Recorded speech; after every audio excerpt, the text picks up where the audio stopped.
नमस्कार, प्रणाम, हर हर महादेव। हम हैं प्रियंका देवी कुशवाहा और हमारे यूट्यूब चैनल में आप सभी का फिर से स्वागत है। तो रउआ सभी के फिर से एगो गीत हम लेके आ गए बने बीच में देवी गीत बहुत प्यारा सा। तो चलिए जा रउआ सब सुनी जा। और हमारे अभी तक ले चैनल के सब्सक्राइब नहीं किया कैले तो चैनल के सब्सक्राइब, वीडियो के लाइक शेयर जरूर करल जा। तो चलिए जा रउआ सब के सुनावा तनी। चलाही के बेरिया गोड़वा लगी नाई माई जी, चलाही के बेरिया गोड़वा लगी नाई माई जी। हमारो गलती माफ करी ना माई जी, हमारो गलती माफ करी ना माई जी। मांग के सिंदूरवाया मर करी ना माई जी, अवध सिंदूरवाया मर करबे माई जी। हमारो गलती माफ करबे माई जी, हमारो गलती माफ करबे माई जी।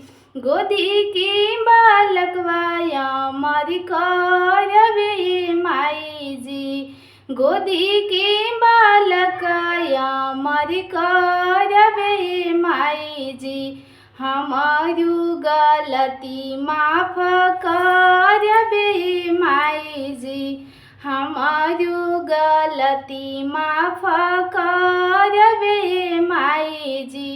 बेटावा पतोहिया मर करबे माई जी, बेटिया दामदवाया मर करबे माई जी। हमारू गलती माफ करबे माई जी, हमारू गलती माफ करबे माई जी। चलाही के बेरिया गोड़वा लगी नाए माई जी, चलाही के बेरिया गोड़वा लगी नाए माई जी। हमारू गलती माफ करबे माई जी, हमारू गलती माफ करबे माई जी। नैहर ससुरवाया मर करबे माई जी, नैहर ससुरवाया मर करबे माई जी। हमारू गलती माफ करबे माई जी। गोदिया के बेटिया मर करबे माई जी, मोरे गोदिया के बेटिया मर करबे माई जी।